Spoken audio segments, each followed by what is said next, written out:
Apa definisi bahaya bagi seorang shinobi?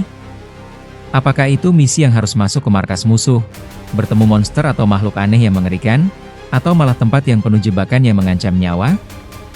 Kali ini Mimin akan membahas tempat-tempat berbahaya dan menyeramkan yang ada di Naruto. Beberapa lokasi menyimpan kengerian secara alami karena hukum rimba, sementara yang lain disebabkan rantai kebencian dan eksperimen manusia yang lebih kejam dari kematian itu sendiri. Langsung saja tanpa basa-basi masuk pembahasannya.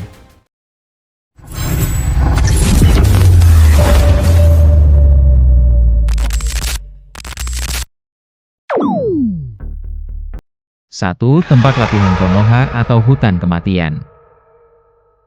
Tempat pertama adalah kawasan terlarang ke-44 di Konoha, hutan kematian. Banyak dari kalian pasti sudah mengenalnya. Ini adalah lokasi kedua ujian Chunin Naruto. Fungsi utamanya berfungsi sebagai tempat uji coba keterampilan bertahan hidup dan bertarung para genin.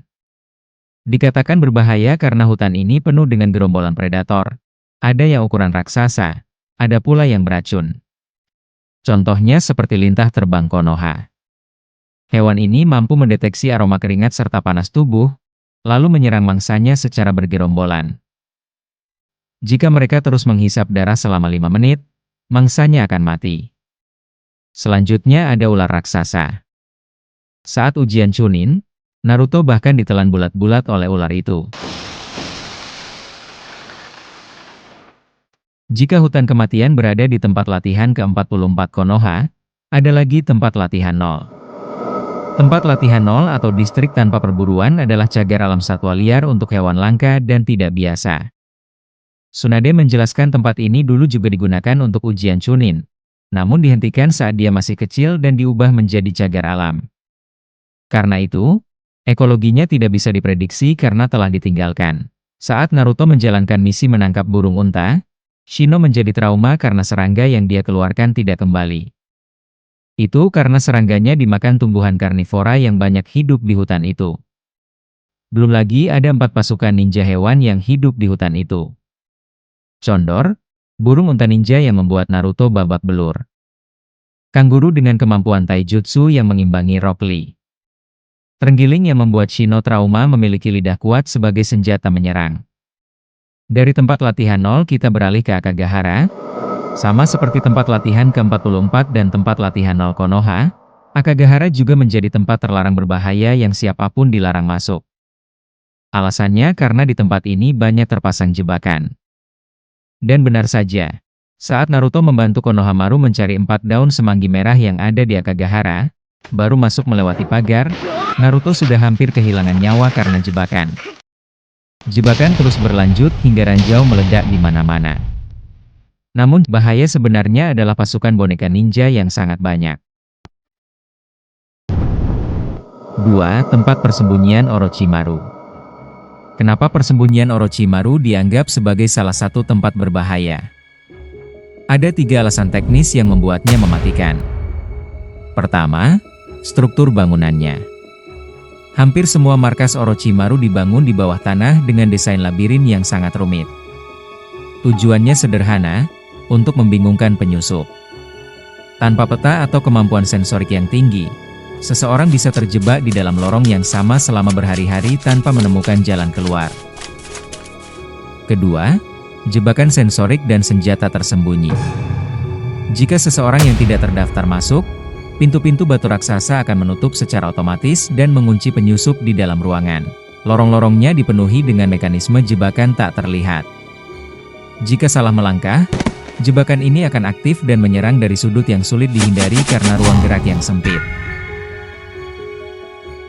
Ketiga, keberadaan subjek eksperimen.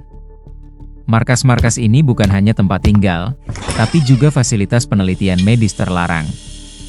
Di dalam sel-selnya, Orochimaru mengurung ninja-ninja dengan kemampuan khusus yang seringkali tidak stabil, seperti Jugo atau para pengguna segel gaib.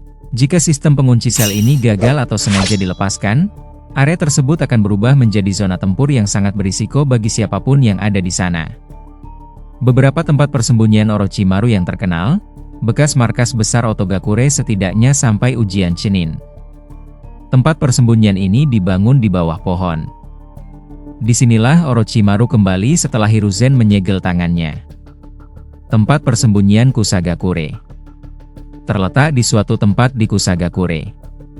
Disinilah Sai berusaha untuk menjalankan misi rahasianya untuk membunuh Sasuke. Di sini juga di mana Sakura dan Naruto bertemu Sasuke setelah 2 tahun. Tempat persembunyian selatan. Markas Selatan terletak di sebuah pulau kecil yang dikelilingi oleh laut. Tempat ini berfungsi sebagai penjara dengan keamanan tingkat tinggi bagi subjek eksperimen Orochimaru. Penjaga tempat ini adalah Karin. Tempat persembunyian utara. Berbeda dengan markas selatan yang berfungsi sebagai penjara, markas utara adalah pusat penelitian atau eksperimen manusia. Disinilah Orochimaru melakukan penelitiannya. Setelah kematian Orochimaru, Sasuke membebaskan Jugo dari sini dan menyuruhnya bergabung dengan timnya. Tempat persembunyian timur. Tempat persembunyian bawah tanah yang berbentuk mulut ular sebagai pintu masuknya. Disinilah Suigetsu menemukan gulungan rahasia Orochimaru mengenai segel Dewa Kematian. Laboratorium Pulau. Terletak di sebuah pulau terpencil yang dikenal sebagai Pulau Kikai atau sering disebut sebagai Laboratorium Riset Laut Orochimaru. Di laboratorium ini, Kabuto mengambil sisa-sisa daging dan darah dari wujud asli Orochimaru dan menyuntikkan ke tubuhnya sendiri. Laboratorium Pulau Setan, Onigashima. Laboratorium ini adalah tempat terciptanya Kaima, monster laut hasil eksperimen manusia yang dilakukan oleh asisten Orochimaru bernama Amachi. Mereka mencoba menciptakan ninja yang bisa bertarung di dalam air dengan menggabungkan DNA manusia dan makhluk laut. 3 Desa Hujan, Amegakure. Amegakure menjadi tempat yang sangat berbahaya bukan karena ukuran militernya yang besar, melainkan karena sistem keamanan dan kondisi sosialnya yang sangat tertutup. Sistem keamanan hujan pendeteksi, setiap tetes hujan yang turun di desa tersebut dicampur dengan cakra Pain. Dampaknya, jika ada cakra asing penyusup yang menyentuh tetesan hujan tersebut, Pain akan langsung mengetahui posisi, ukuran, dan identitas penyusup tersebut secara instan. Tidak ada tempat untuk bersembunyi di ruang terbuka. Amegakure adalah desa yang sangat tertutup terhadap dunia luar. Karena sering menjadi medan tempur bagi negara-negara besar di masa lalu, penduduknya menjadi sangat waspada dan tidak percaya pada orang asing. Belum lagi penduduk Amegakure menganggap Pain sebagai Tuhan. Ini karena Pain telah mengakhiri perang saudara di desa tersebut dan membawa kedamaian. Singkatnya, jika kamu musuh Pain, maka kamu adalah musuh seluruh desa. Arsitektur labirin besi. Desa ini terdiri dari gedung-gedung pencakar langit berbahan logam yang sangat tinggi dengan pipa-pipa besar yang saling terhubung. Kondisi desa yang gelap, selalu hujan, dan penuh dengan lorong-lorong sempit menciptakan medan yang sangat sulit bagi ninja luar yang tidak terbiasa. Pusat Operasi Akatsuki. Secara rahasia, Amegakure adalah markas besar organisasi kriminal paling berbahaya, Akatsuki. Menyusup ke Amegakure sama dengan kamu berhadapan langsung dengan anggota inti Akatsuki. 4 Pulau yang terlupakan. Pulau terlupakan yang muncul di Naruto Shippuden episode 227 adalah salah satu lokasi paling kelam dalam perjalanan laut menuju Pulau Kura-Kura. Secara resmi, pulau ini tidak terdaftar dalam peta navigasi umum karena dulunya digunakan sebagai situs riset rahasia. Di sini, para peneliti mencoba menciptakan makhluk Kuchiyose terkuat. Namun, eksperimen tersebut menjadi bencana ketika makhluk yang mereka ciptakan justru memangsa para penciptanya sendiri. Di pegunungan pulau ini, terdapat makhluk raksasa hasil eksperimen yang agresif. Makhluk ini tidak memiliki kesadaran dan hanya bergerak berdasarkan insting untuk memangsa makhluk lain. Selain bisa menyerap cakra, makhluk itu juga bisa menggunakan kemampuan makhluk yang dimakannya. Sosok Honoka. Honoka muncul sebagai arwah penasaran, memandu Aoba untuk mengetahui apa yang sebenarnya terjadi di pulau ini. Terlihat Honoka memiliki rambut merah. Banyak teori penggemar yang menyebutkan bahwa ia adalah bagian dari klan Uzumaki. Pernyataan ini semakin kuat ketika Aoba melihat ingatan makhluk hasil eksperimen yang berbahaya itu. Terlihat di ingatan itu, Honoka mencoba menyegel makhluk itu namun gagal. Seperti yang diketahui, selain rambut merah, klan Uzumaki terkenal dengan jurus segelnya. Meskipun makhluk berbahaya hasil eksperimen itu telah dikalahkan Naruto dan hangus terbakar, hewan raksasa hasil eksperimen di pulau ini tetap menjadikan pulau ini berbahaya. 5. Pulau Kura-Kura. Pulau ini sebenarnya adalah seekor kura-kura purba raksasa yang masih hidup dan terus bergerak di tengah lautan. Secara administratif, pulau ini milik desa Kumogakure. Karena pulau ini adalah makhluk hidup yang selalu bergerak, lokasinya tidak pernah tetap, sehingga sangat sulit dilacak. Meskipun digunakan sebagai tempat perlindungan bagi Naruto dan Killer Bee selama Perang Dunia Shinobi keempat, pulau ini memiliki ancaman alami yang berbahaya. Selain medan, pulau ini juga dihuni hewan predator raksasa. Makhluk-makhluk buas seperti cumi-cumi raksasa yang menyerang kapal Naruto saat baru tiba, gorila raksasa, dan berbagai predator lainnya yang memiliki insting berburu sangat kuat. Air terjun kebenaran, ini adalah salah satu tempat paling berbahaya bagi mental seorang ninja. Siapapun yang duduk di depan air terjun ini akan berhadapan dengan sisi gelap dari diri mereka sendiri dalam bentuk nyata.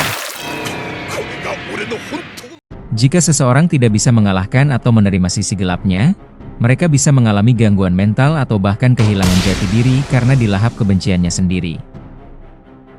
Kuil Penjinak Biju.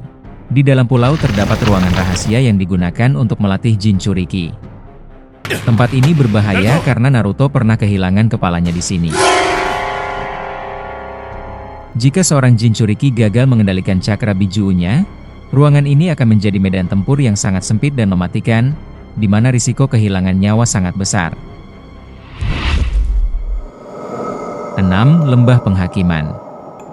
Di lembah ini, cahaya sama sekali tidak bisa masuk. Tanpa kemampuan seperti Byakugan, bahkan seorang Jonin akan tersesat dan tidak bisa keluar dari lembah ini. Saat Neji, Naruto, dan Sakura mencari tanaman herbal di lembah ini demi menyembuhkan mata Hinata, Neji yang masuk mengakui tak akan bisa berjalan jika tidak memiliki Byakugan. Tak lama bahaya yang sebenarnya muncul. Ada beberapa sosok terampil yang dapat bergerak bebas dan menyerang di dalam kabut. Yang awalnya hanya beberapa, ternyata banyak sosok seperti itu yang tinggal di lembah ini. Berkat kedatangan Guru Gai dan Kakashi yang menghilangkan kabutnya, sosok yang menyerang mulai mundur. Sebelumnya Naruto dan Neji melihat jika sosok itu tidak memiliki mata. Disinilah Kakashi menjelaskan, ikan yang hidup di dunia tanpa cahaya akan berhenti mengandalkan pandangan dan membuang matanya. Dan berapa lama manusia bisa menjadi seperti itu? Ratusan tahun atau ribuan tahun, yang jelas mereka sudah beradaptasi dan berkembang di lembah ini. Itulah kenapa tempat ini berbahaya bagi para shinobi yang tak punya kemampuan mata khusus.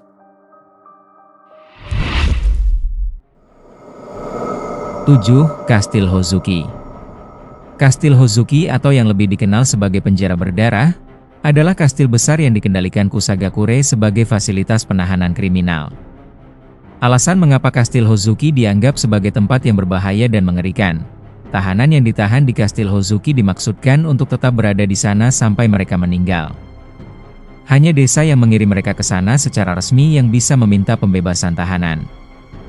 Lokasi, kastil ini terletak di tebing yang dikelilingi oleh pusaran air. Ini bisa menenggelamkan siapapun yang mungkin mencoba kabur dari tempat ini. Segel Katon Tenro, penjara langit. Bahaya utama bagi seorang ninja di tempat ini bukanlah dinding penjara yang tebal, melainkan segel Tenro. Setiap narapidana yang masuk akan diberikan segel elemen api di dada mereka oleh kepala penjara. Segel ini berfungsi untuk menekan cakra pengguna. Efeknya, jika narapidana mencoba menggunakan jutsu atau membentuk cakra, segel tersebut akan membakar tubuh mereka dari dalam. Hal ini membuat ninja paling kuat sekalipun menjadi manusia biasa yang tidak berdaya. Ada kejadian tidak mengenakan saat Naruto baru masuk tempat ini. Saat pemeriksaan, Naruto yang disuruh membuka pakaiannya dipermainkan sipir dan penjaga. Puncaknya Naruto dipaksa membuka celananya.